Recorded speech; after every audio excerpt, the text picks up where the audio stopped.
Hello everybody, I am the chairman, and today we are going to be looking at the top 10 most popular nations in EU4 according to EU4 player. I asked you guys across a few different social media platforms such as Reddit, Facebook, YouTube, and even my Discord chat as to favorite nations are in EU4. Now the amount of responses that I had were massive. On Facebook I had over 136 comments, Reddit I had something like 50 comments, YouTube another 12, and Discord another 6. So my girlfriend and I went and counted each and every single nation listed in those comments as to what your top 5 favorite nations were in EU4, and this is that list that I'm going to go ahead and present to you.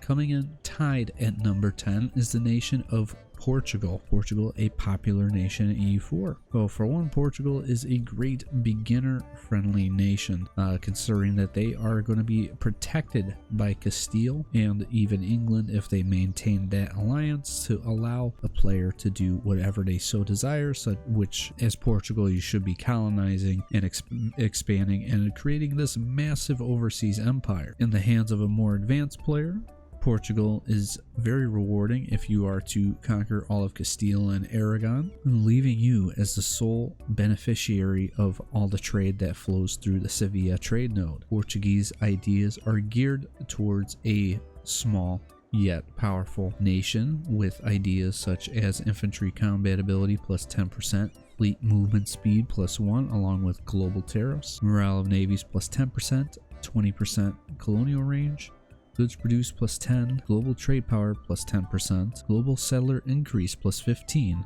trade efficiency plus 15, construction costs minus 15 along with yearly absolutism 0.50, and then finally fort defense plus 10% and artillery fire plus 1. By navigating through the Portuguese mission tree, you'll find yourself colonizing the Caribbean, Brazil, and making your way around Africa, the Cape of Good Hope, and receiving free provinces in India, China, and even in Japan. Portugal is a very great nation for both an advanced and beginner in EU4 as they are geared towards a more laid-back kind of playstyle with the most intense fighting and most intense wars happening against your North African neighbors and anybody that you end up declaring war on overseas who should be at a technological disadvantage. The other nation tied at number 10 is the nation of Sweden. Sweden is found in Northern Europe and recently received an update in 1.34 Lions of the North. In fact, they're probably the largest beneficiary of this update. Sweden starts off as a lesser junior partner under Denmark and also in a personal union with Norway in the Kalmar Union. They are surrounded by very powerful neighbors such as Novgorod, Muscovy, Poland, Lithuania, the Teutons, Denmark, and even in some cases they find themselves bordered by very powerful neighbors such as Denmark, Novgorod, Muscovy, Poland, Lithuania, the Teutonic Order, Livonian Order, and anybody that rises to power in northern Germany. So what makes this nation a very popular choice? Well, Sweden has arguably some of the best national ideas in the entire game for a very militaristic playstyle. They get minus 15% mercenary maintenance, plus 20% infantry combat ability, plus 1 land leader shock, yearly legitimacy plus 1, possible policies plus 1, plus 5 discipline, minus 10% cavalry cost, plus 20% manpower recovery speed, minus 10% stability cost modifier, plus 1 yearly absolutism, plus 10% goods produced, and 20% national manpower modifier. And to support this militaristic type of playstyle, Sweden can easily expanding to the west in Norway, Denmark, to the east in Novgorod, Muscovy, Russia, and even across the Baltic into the two orders or Poland, Lithuania. Swedish mission tree does towards dominating the Baltic through their military conquests, establishing a personal union over Poland, and creating an empire that dominates all of Northern Europe. They also, if you so desire, have colonial ambitions which gear them towards the colonization of colonial Eastern America and also into Cuba and into Africa as well. If armadas and global empires are your thing, then Castile at number 9 will be the nation for you. Castile is a very popular choice and a very, very strong nation in EU4. Historically, they would go on to form the country of Spain, uniting the throne with their cousins in Aragon and even pushing the Muslims out of Iberia by finishing off the Kingdom of Granada. They would also come to dominate all of the New World by colonizing Mexico, California, Colombia, Peru, Argentina, and even establishing colonial holdings in Indonesia, India, and also the Philippines.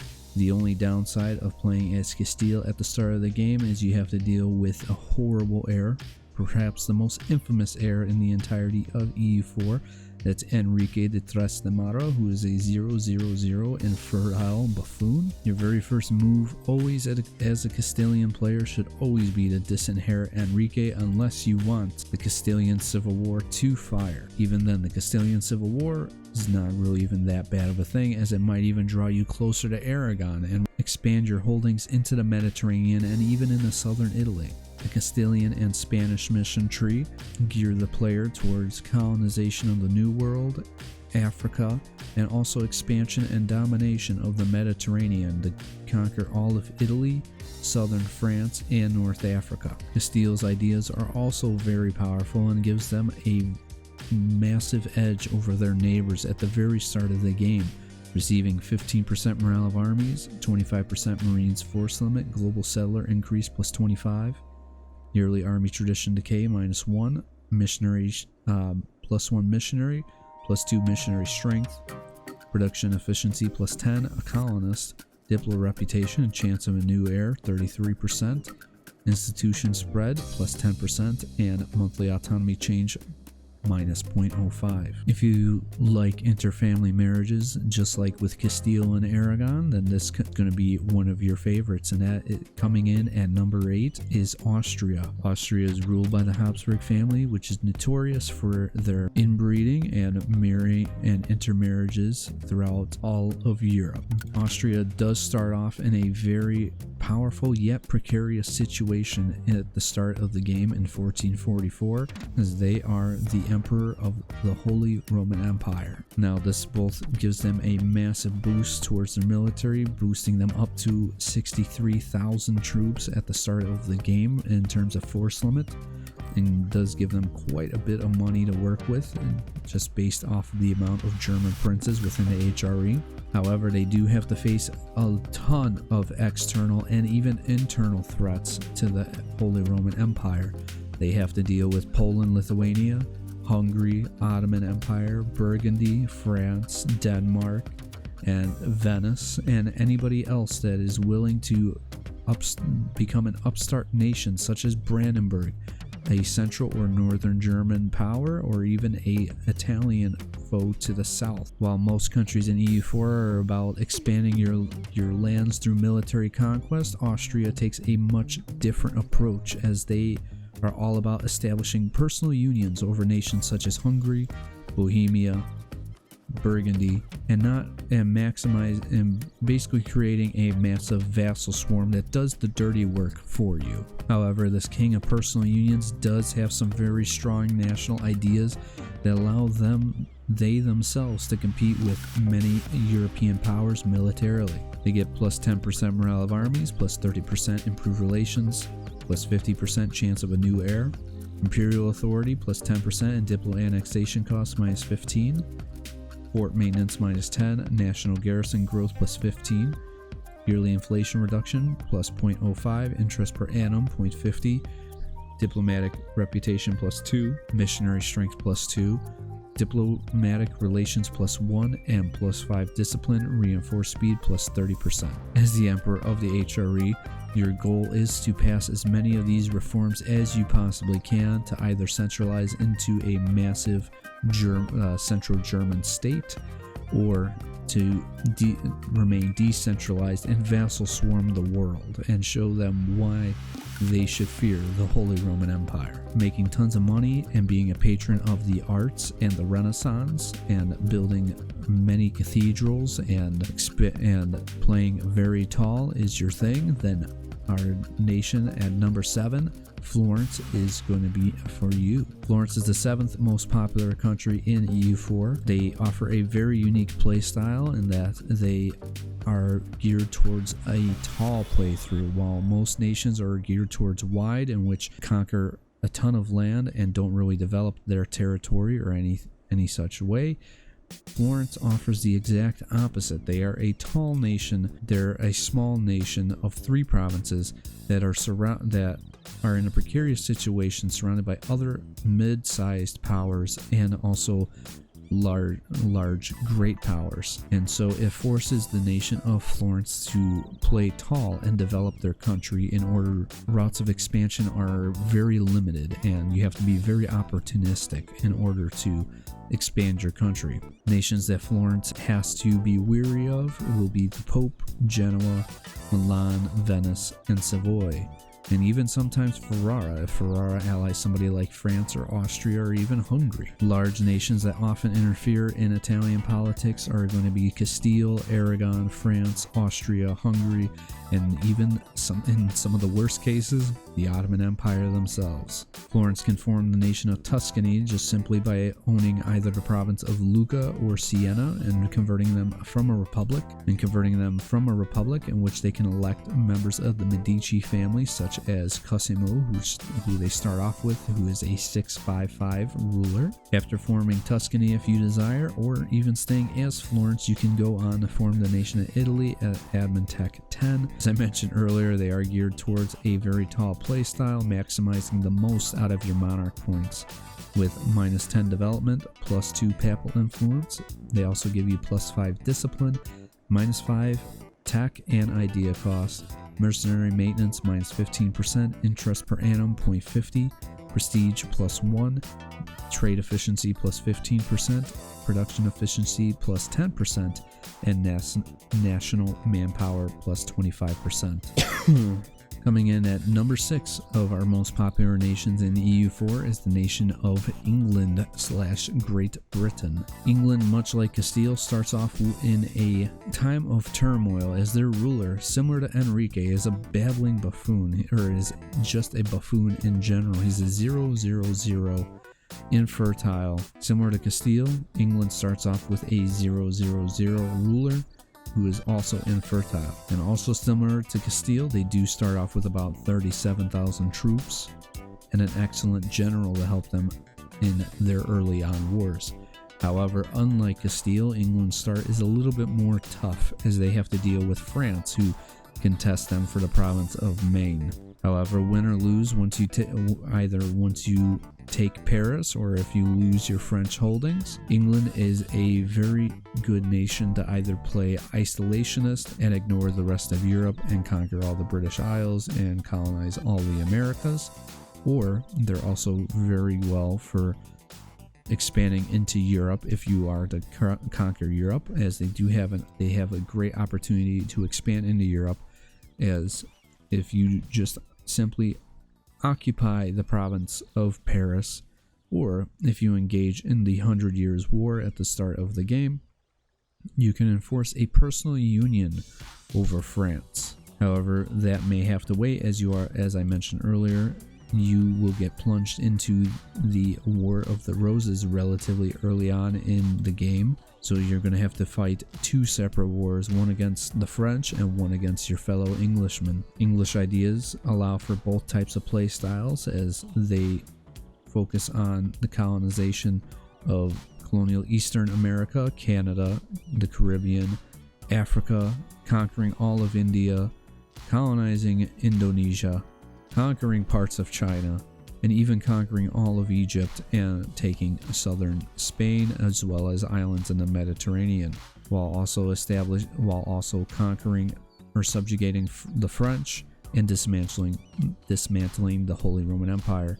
English ideas are also very strong, especially at the start of the game, And I recommend, if you decide to go on a European focus, stay with your English ideas as opposed to tag switching to Great Britain, who's more of a colonial global empire kind of focus. English ideas grant you -1 national unrest, plus 10% infantry combat ability, plus 1 leaders without upkeep, plus 10% heavy ship combat ability, plus 0.25 yearly naval tradition, plus 10% production efficiency, plus 1 diplomatic relations, plus 10% trade efficiency, plus 10% land fire damage, plus 25% Marines force limit modifier, 10% sailor recovery speed, minus 10% sailor maintenance, and along with -5 years of separatism. If chasing the Ottomans away from the gates of Vienna are your thing and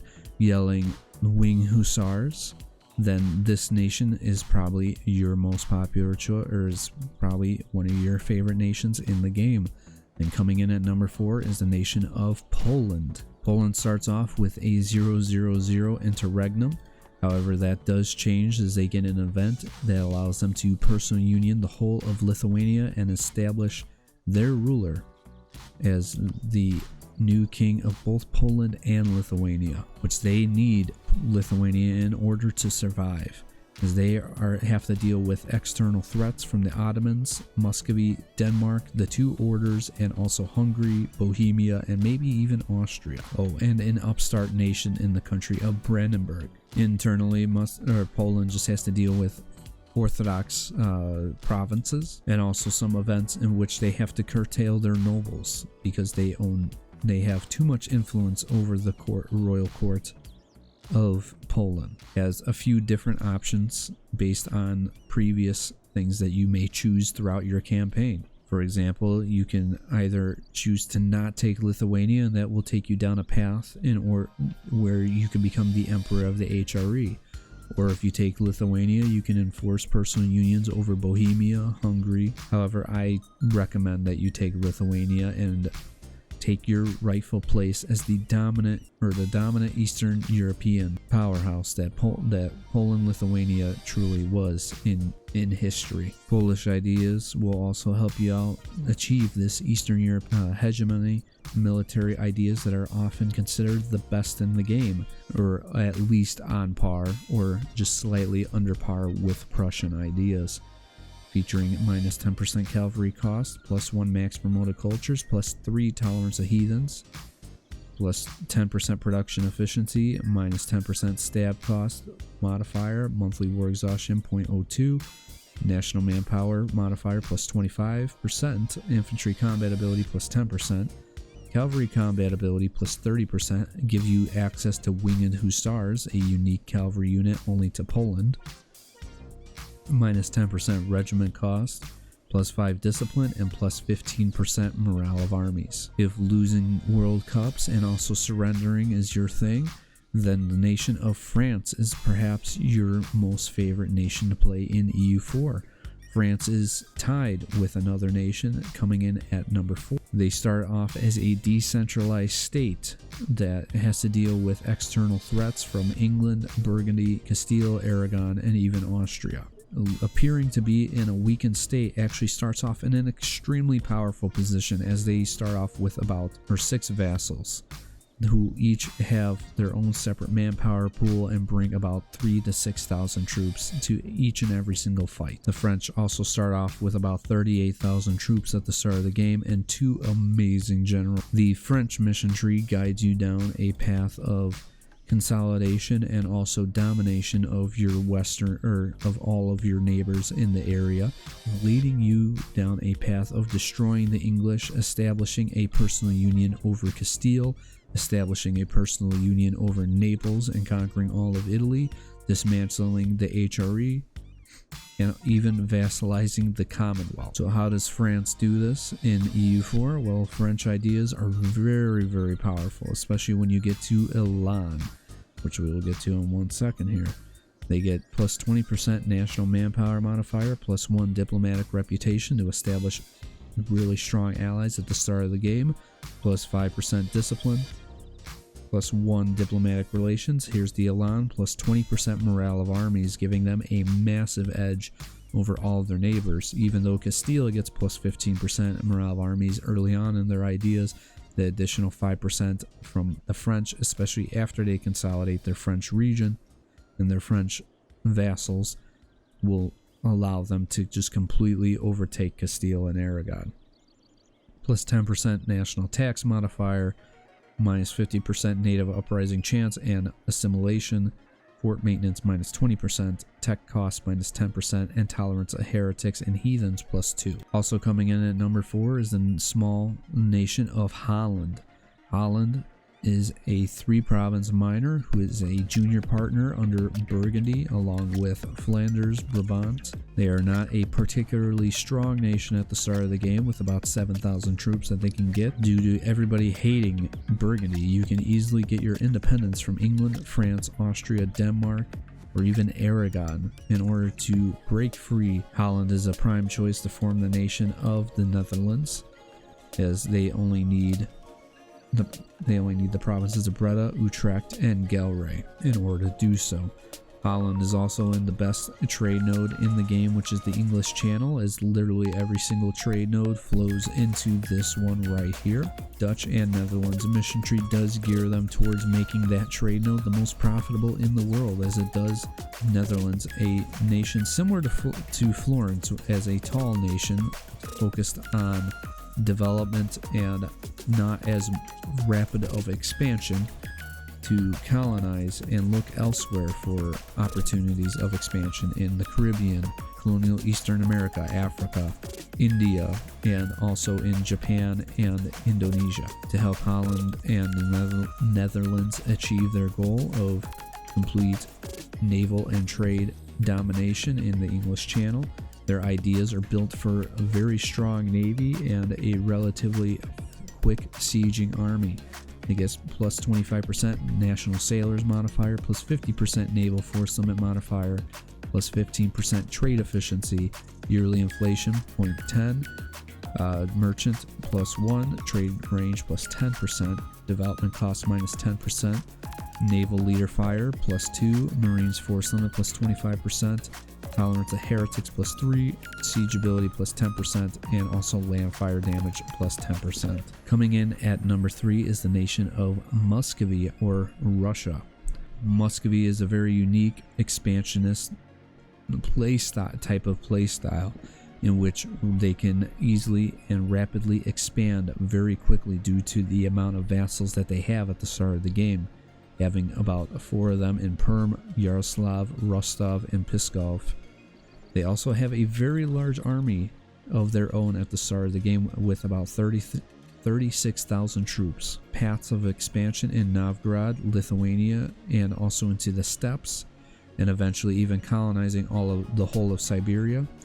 Muscovy can easily become the third Rome that they always dreamt of becoming. Their mission tree also guides them down this path as well, to claiming the steppes, subjugating the Crimea, and even colonizing Siberia and even into Alaska. Once they form Russia, they get a very unique mechanic in which they can go where they can fabricate in claims on entire states as well. They can also raise up the Streltsy, which are a very powerful unit that you could just raise up for free. Gives you more stability each time that you raise them up, but they give you increased fire damage. Muscovite ideas are extremely powerful and some of the best in the game, especially for early expansion. They get plus 1 diplomatic relation, plus 10% shock damage, plus 33% land force limit modifier, plus 10% national tax modifier, plus 0.50 yearly army tradition, missionary strength plus 1%, tolerance of the true faith,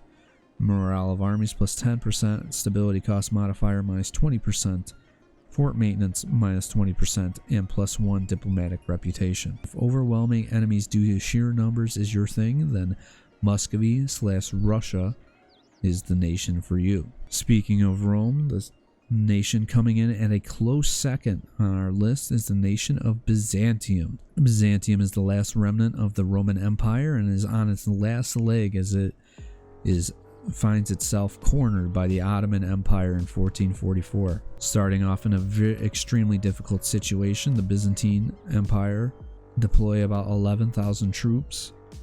They start off with just kind of average ruler and heir, and they also get a vassal in Athens.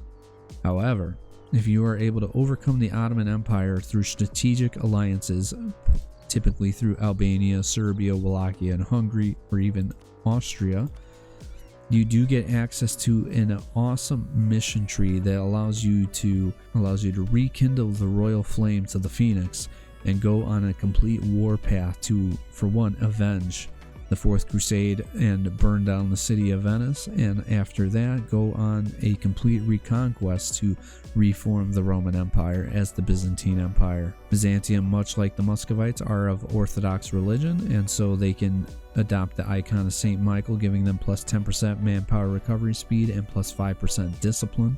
And idea-wise, their ideas are relatively just kind of okay, as they get minus 10% advisor costs, plus 3 tolerance of the true faith, yearly prestige plus 1, minus 15% mercenary maintenance, plus 10% national manpower modifier, plus 5% goods produced, plus 10% national tax modifier, minus 10% stability cost modifier, plus 10% global trade power, plus 5% discipline, and plus 3 missionary strength. In the capital of Constantinople, not Istanbul, they also get Hagia Sophia, which is a unique wonder to this area here. They also start off with, as part of the City of World's Desire, they also get a very important trade province as an entrepot and also a level 2 center of trade. And finally, goose stepping on its way to the top of the list is the nation of Brandenburg, surrounded by much larger, more powerful nations at the start of the game, such as Bohemia, Poland, and Denmark. They're also within the Holy Roman Empire and is also an elector. However, through careful diplomacy, such as alliances with Austria, Poland, France, or even the Danes themselves, Brandenburg can find themselves in a very powerful position as they go on to form the nation of Prussia. Both of these nations are built on the idea of quality over quantity, even though they're not able to, and even though Brandenburg is not able to expand at such a rapid pace as many of these other nations would like, due to being part of the HRE and having to worry about double the amount of aggressive expansion. Brandenburg and Prussia will completely and absolutely destroy their enemies. Outnumbered 2 to 1, 3 to 1, 4 to 1, even 5 to 1, the Prussian and Brandenburg armies will absolutely destroy and decimate everybody on the battlefield. With a mission tree focused on creating the Kingdom of Prussia, centralizing all of Germany, and forming the German Empire, Brandenburg ideas allow them to do this through a more aggressive set of ideas, though Prussian ideas are even more militaristic and more aggressive. They get minus 15% construction costs, minus 20% cost to fabricate claims, minus 25% state maintenance, plus 10% infantry combat ability, plus 10% tax modifier, minus 10% stab cost, plus 10% morale of armies, plus 1 diplomatic reputation, 0.10 imperial authority modifier, minus 2% or minus 2 national unrest, and nobility and burgher loyalty equilibriums. Now the key for both of these for both Prussia and Brandenburg is to go ahead and take quality, offensive, and even innovative ideas to maximize infantry combat ability, and also economic, in order to max out your discipline as much as you possibly can.